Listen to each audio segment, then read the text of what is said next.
Military Awards presentation. Can everyone hear me all right? But I'm gonna use this, so it's. Okay, The TV. so we're gonna have okay. Good morning, ladies and gentlemen. Today we'll have a presentation of 3 very honorable and prestigious military awards. One to the family of a killed in action veteran, a second to a veteran who has passed away, and a third to a veteran who is here today. These awards have never been awarded previously, yet so honorably earned. After much research of records, gathering of information, the awards will now be properly awarded to the families and the veteran on this very day, Flag Day 2016.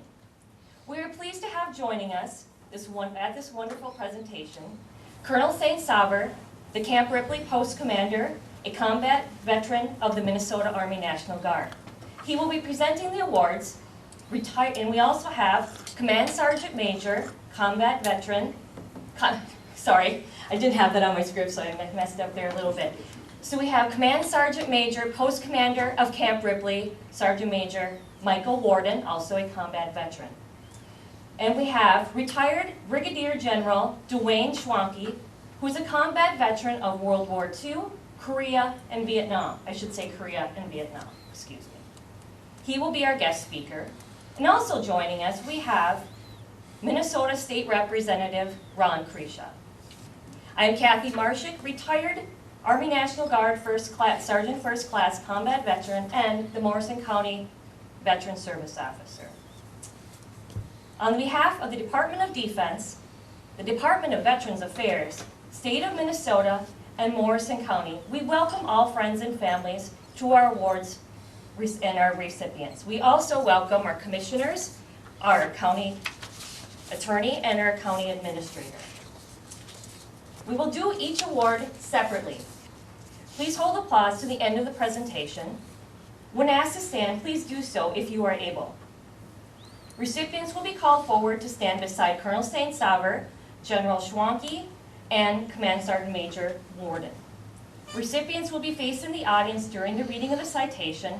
The Colonel will present the award, the medal, and we will applaud after the presentation.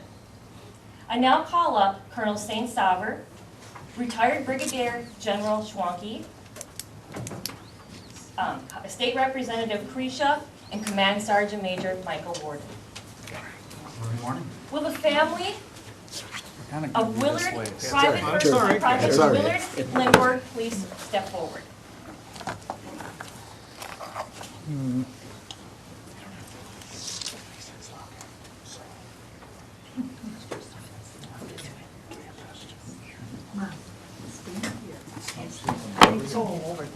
Well, actually, we want you to face the audience, so we're gonna. Correct. Whatever fits. Right here, man. You're gonna go right here. I'm gonna cut right in front. There you go. This is a polished military exercise. All right, I will read the citation.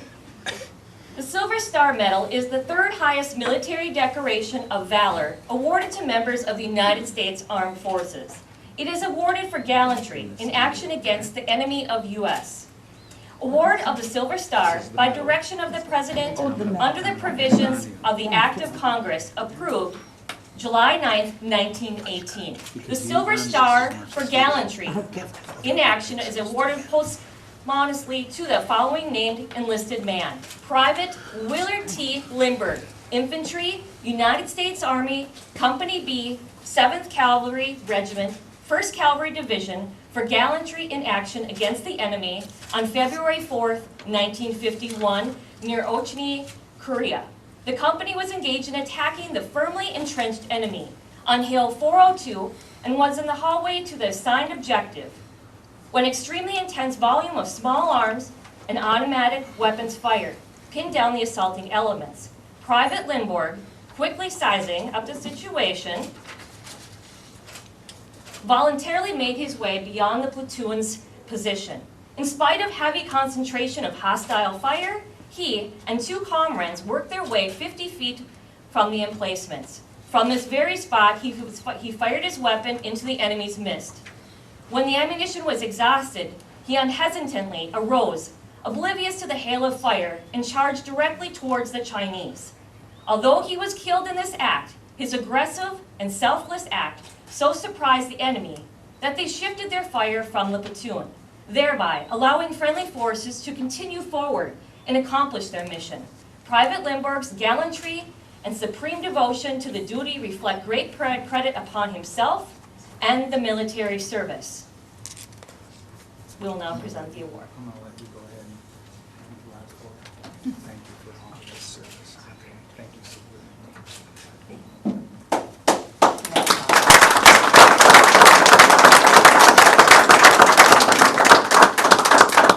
And we will now have retired Brigadier General Schwanke say a few words.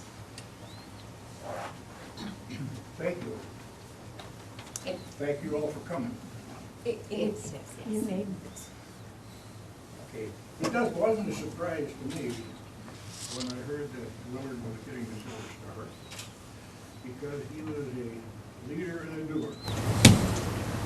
And we enjoyed each other's company through the years, from grammar school to high school. And of course, Norma was a year older than us, but we'd go to her for answers. She wasn't smarter, she was just older. But anyway, it was a great ride that I took with this family. And as I said, Willard and I were super friends for boy stuff, hunting, fishing, trapping, skiing. We did it all. In fact, we even skied behind our horses. And that was interesting. But Willard was a true friend, and he was true to his country. He was true to the unit he was in. He was true to the United States Army. And he was a great guy. And he was a true patriot. And a great friend of mine, and I love the guy much. Thank you.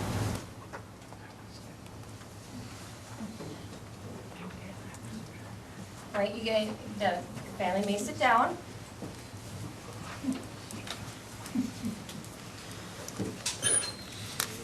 And would the family of Private First Class Walter Fafara please step forward?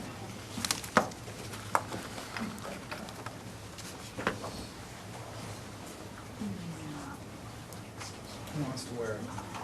All right, fantastic.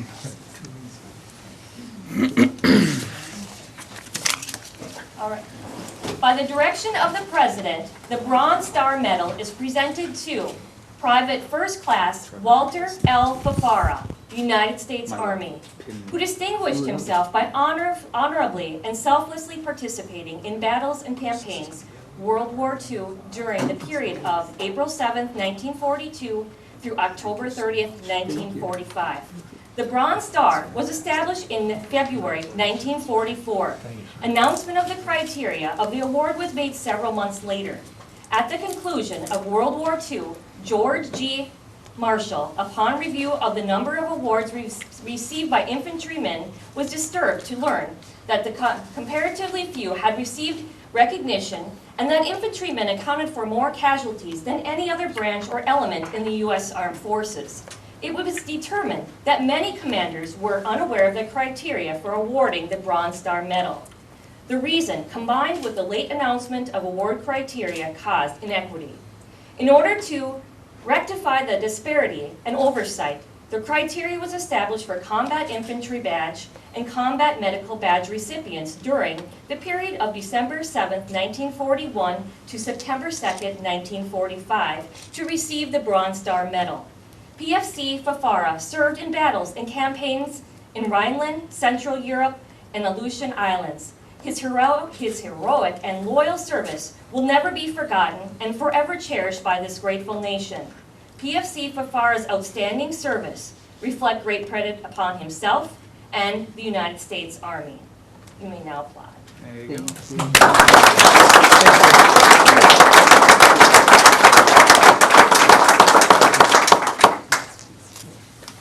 You may be seated. Next we'll have Private First Class Michael Garrison step forward.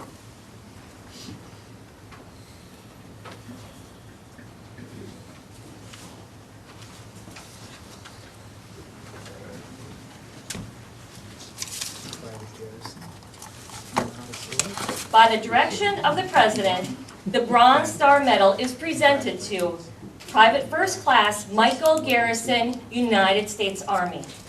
Private First Class Garrison distinguished himself by outstanding meritorious achievement in support of military operations against communist aggression in the Republic of Vietnam during the period of November 1st, 1970 through April 30th, 1971.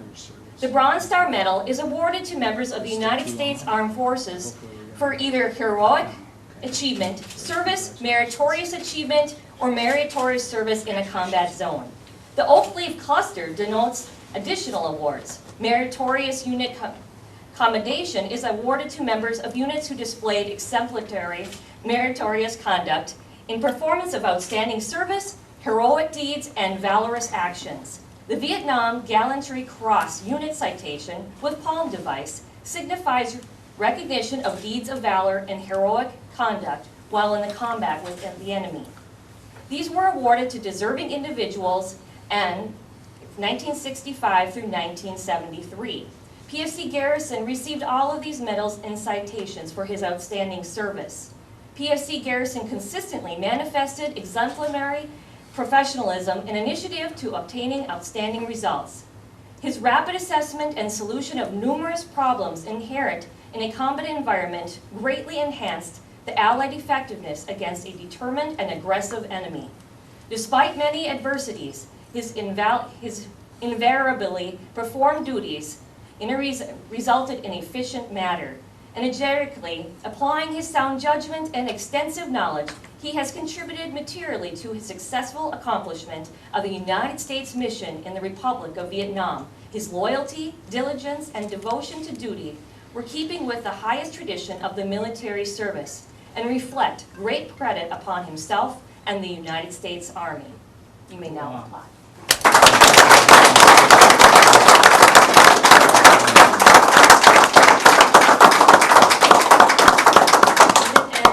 So we will have Mr. Krisha. Do you want to say anything? Sure.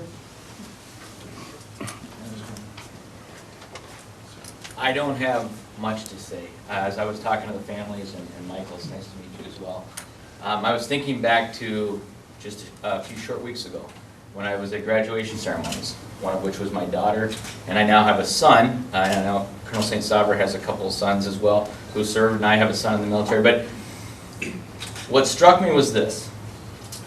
These young men went in at a young age, Michael, Willard, or Walter, and they did things that they just did because it was the right thing to do. They didn't expect that many, many years from now they would be recognized this way, but they did the right thing. They did what they thought was right, and they made a huge impact. And if we could take that sense of honoring and bravery and courage and put that in our youth today more, you'd have a lot less of what I'm doing down in St. Paul.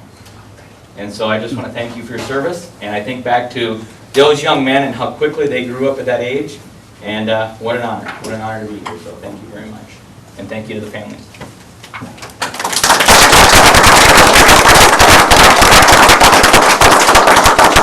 Commissioners, anybody have anything Well, you'd like to add? make it real easy. Again, we appreciate everything that was done over the past with all the veterans that are here. But I also like to recess for about 10 minutes so we can kind of talk to one another, maybe if there's a photo op or whatever, so we go from there. Gentlemen, anything else you have to say at this time? Mr. Chair, thank you. Thank you Yep. for your service to our country.